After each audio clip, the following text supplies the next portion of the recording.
Witajcie telewidzowie z kolejnego dnia w Salwadorze, naszego pierwszego pełnego dnia w Salwadorze. Jesteśmy w stolicy. No i ja idę na miasto. Marika zostaje. Marika, dzisiaj ile miałeś zajęć?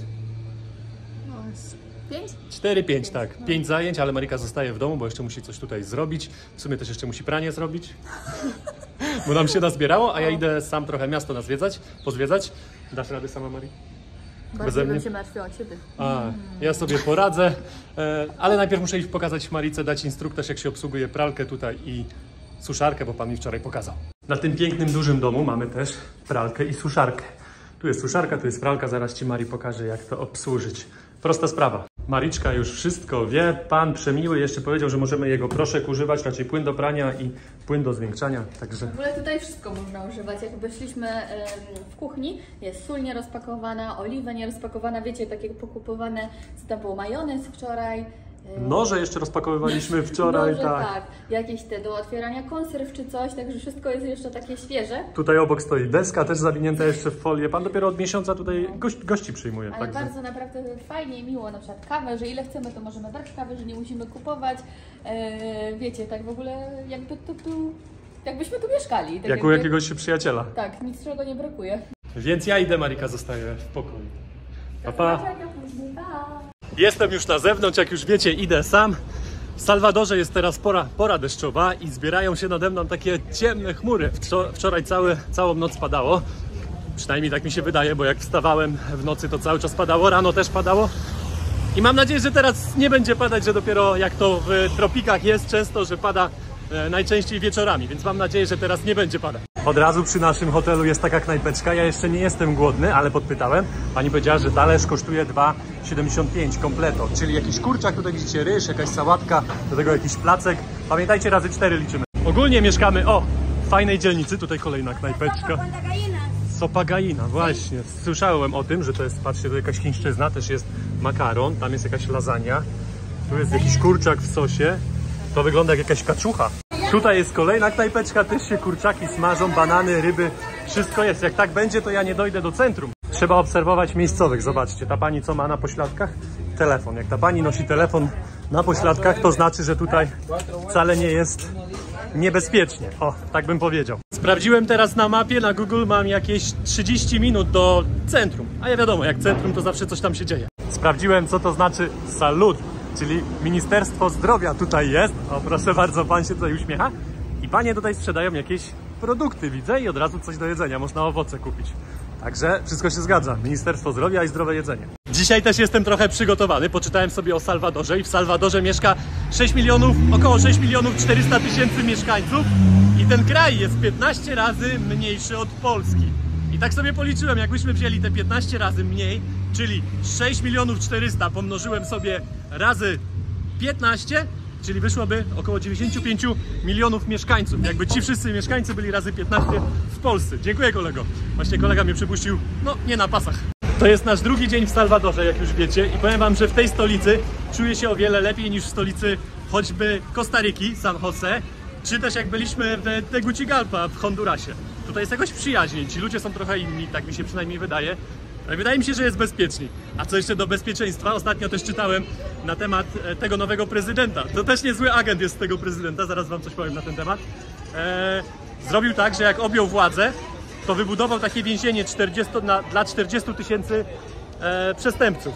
I wyobraźcie sobie, że wyłapał około 30 tysięcy takich mafiozów, gangów, które panowały w Salwadorze i ich pozamykał. Teraz jest tutaj ponoć mega bezpiecznie. Też słyszałem takie stwierdzenie, że teraz jest ten kraj jednym z bezpieczniejszych w tej części świata.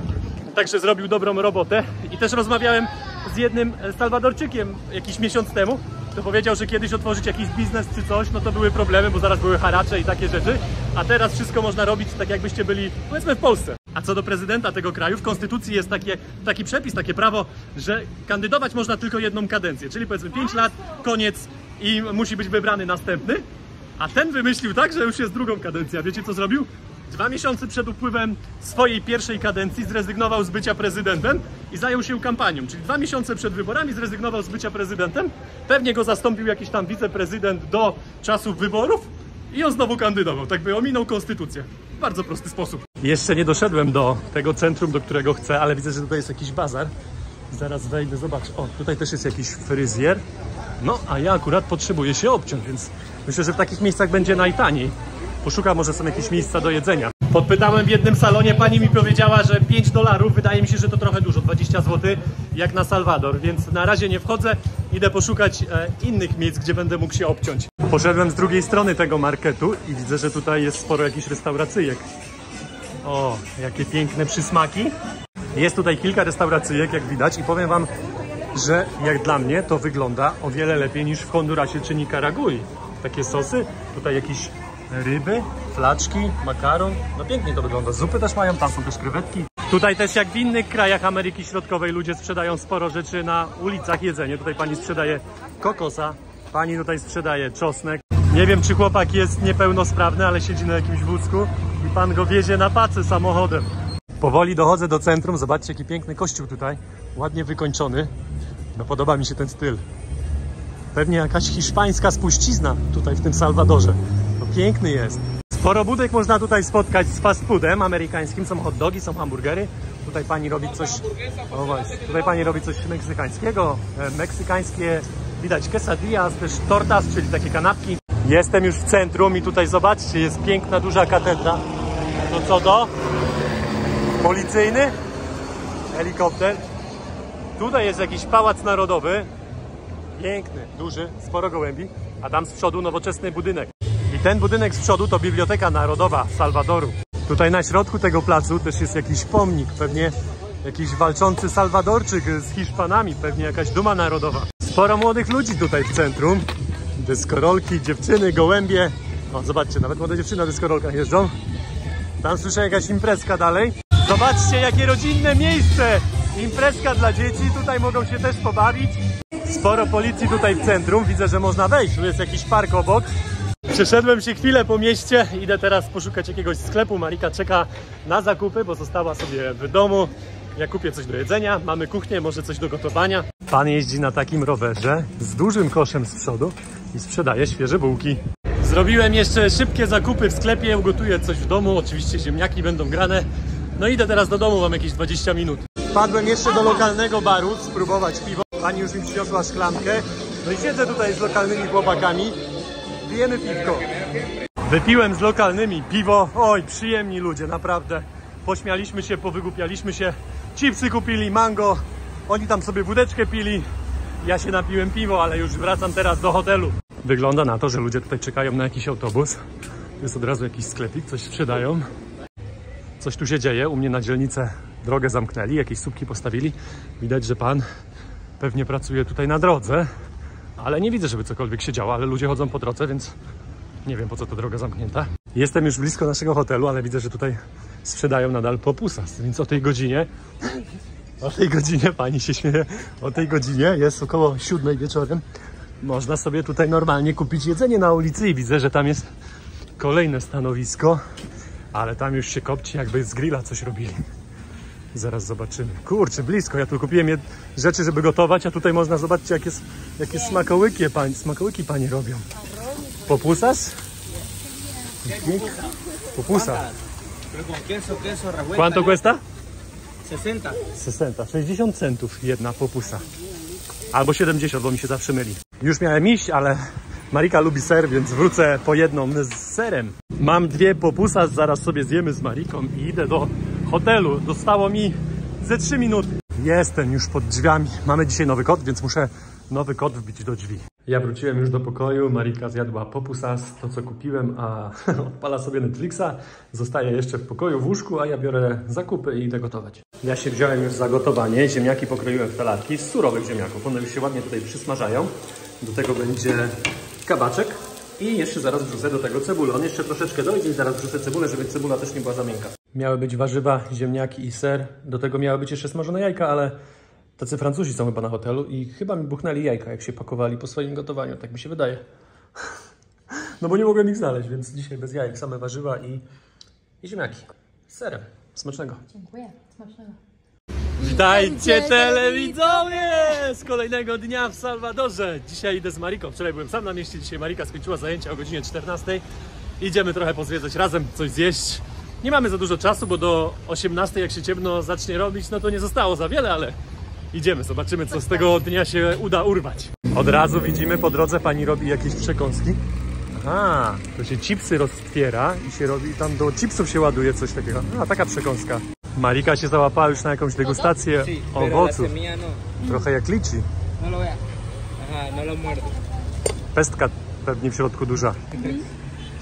Jaką przekąskę tutaj pan zrobił? Jest zielone mango, lód, chipsy, jakieś sosy i ten owoc właśnie, co Marika jest. Słodkie? To golareta. To nie moje smaki. To nie dla mnie.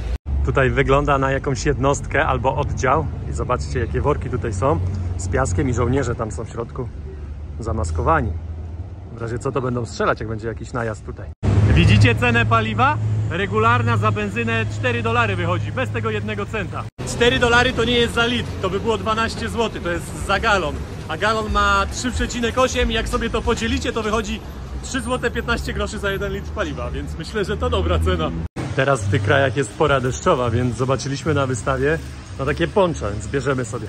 Wyszliśmy też w sumie na obiad i widzę, że tutaj jest dobre miejsce, żeby coś zjeść. Zaraz poszukamy czegoś, ale też widzę, że już się panie zamykają powoli. Jesteśmy już w jednej knajpeczce i ja sobie biorę tą kulkę mocy, którą tam widać. Tak wygląda moje danie z 2 kotlecikami za 10 zł. Jak, Mari? Przekonasz się? No, nie wygląda dobrze, ale smakuje dobrze. Nie wyglądało dobrze, ale Marika po smaku się przekonała i poszła sobie wziąć swoją porcję. Też zamówiła kulkę, tylko już nie ma sałatki. Przyszliśmy z Mariką do centrum, ale musimy znaleźć kogoś, kto będzie sprzedawał wody, bo nam się mocno pić chce, a wiemy, że tutaj sprzedają takie panie lokalne. Przed chwilą pani szła i sprzedawała spodenki za $1, słuchajcie. W ogóle jestem w szoku z tych cen tutaj. Co można kupić za jakieś $3, 4 torebki, to takie plecaki. Bardzo tanio. Bardzo tanio. Jakby najtańszy kraj z tych w sumie 4, w których byliśmy wcześniej. No i tak samo to centrum jest takie zadbane, czyste, mam wrażenie. Ludzie przyjemni, uśmiechają się. Tak, to na pewno zdecydowanie lepiej niż że w Hondurasie czy Nikaragui. Pani sprzedaje wodę, bierzemy. 20 centavos. 20... Quanto cuesta dos? 40 centavos. A, to dużo. A, to dużo. To dużo. A, no. To nie, okej. Gracias. Wczoraj ta woda, którą pani teraz sprzedawała, była po 25 centów, a teraz chciała 40, więc nie kupiliśmy. A w sklepie kupiliśmy za 10 centów, czyli 40 groszy wychodzi za taki półlitrowy worek wody. Dobra? Bo Marika jest znawcą wody. Nie każda się nadaje do picia. No lepsze niż gdzie to było? W poprzednim kraju, W Hondurasie. w Hondurasie, ale nadal już taki plastikiem trochę. Jesteśmy dalej w centrum i przyszliśmy do kolejnego parku. Oczywiście już z wodą. I tutaj jest też taki fajny lokalny bar w środku. Tutaj też jest jakaś hala targowa. Tutaj można sobie zamówić drinka, piwo i w karty pograć nawet. Ten budynek jest ciekawy, tylko nie ten z przodu żółty co jest, tylko ten z tyłu. Jaki kształt. I to jest kościół. Tutaj jest wieża, krzyż, u góry na tej wieży jest dzwon, tylko jakiś taki inny kształt tego kościoła.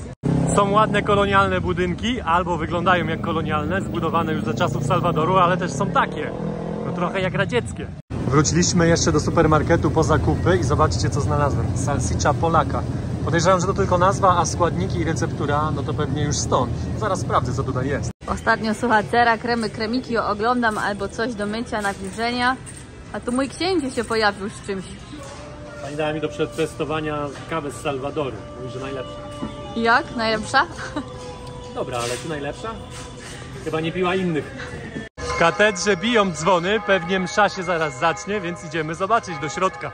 Mari, zrobiłem jeszcze zdjęcie pod napisem El Salvador. El Salvador to oznacza państwo, a jak jest San Salvador, to znaczy stolica tego kraju. Jesteśmy już pod katedrą, idziemy teraz zobaczyć do środka. Idziemy teraz do środka, w lewo skręcimy. Zaraz będzie widać ołtarz. Ładny ołtarz, ale ciemny. Ostatnio widywaliśmy takie białe kościoły. Na dachu jakaś błazeria. Czasami są jakieś freski, chyba to się nazywa, jakieś malunki. Tutaj nic nie ma takiego. No ładnie to wygląda. Sporo miejsca. Długi ten kościół. Zobaczcie jaka piękna sprawa. Zaraz przy katedrze można sobie telefon naładować. Tutaj są gniazdka. Sporo policji i też wojska.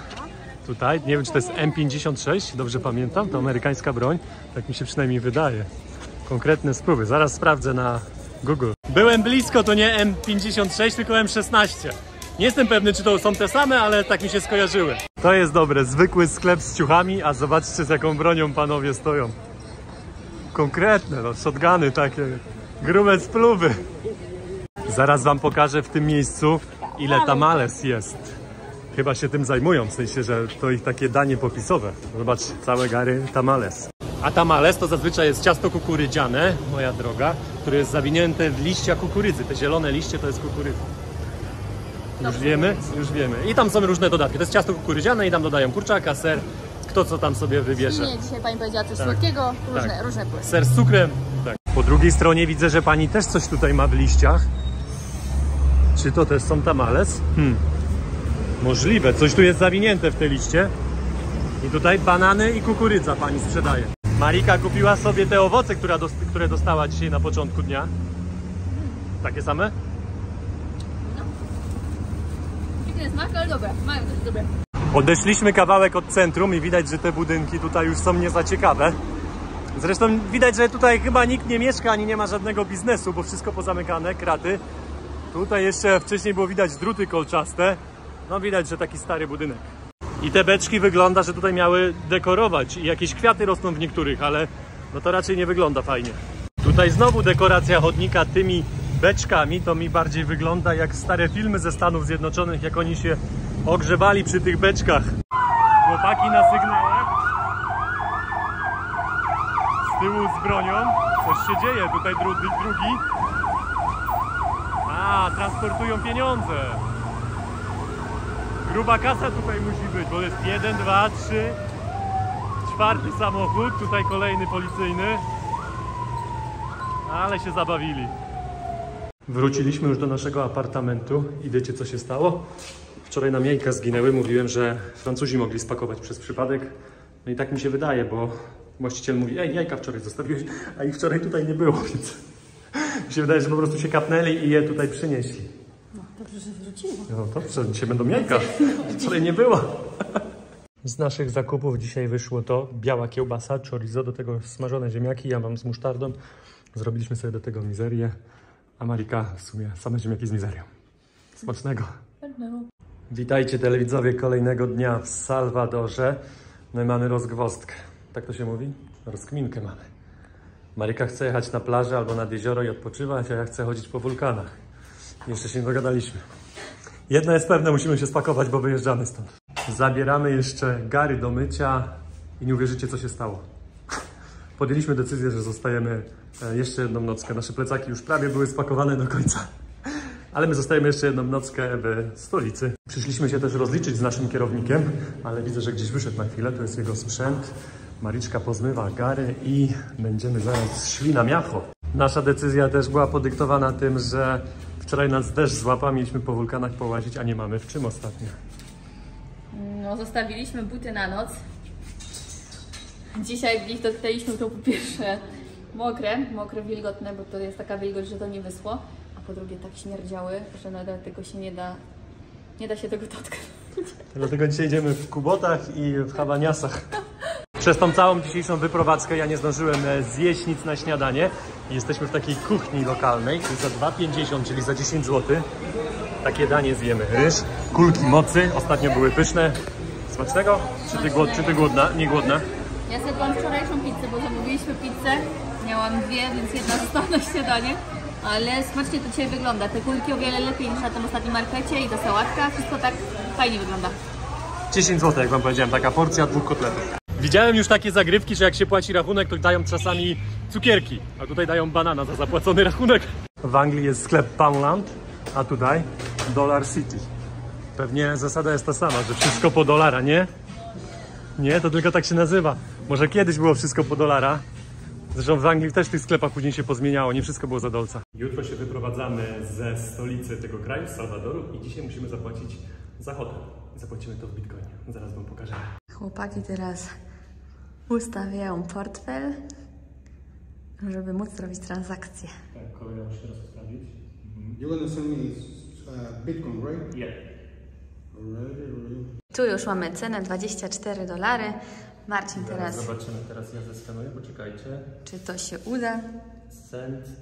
Mamy $68 w bitcoinie. Zeskanowane? Nie. BTC. Wysyłam 24,02 centa.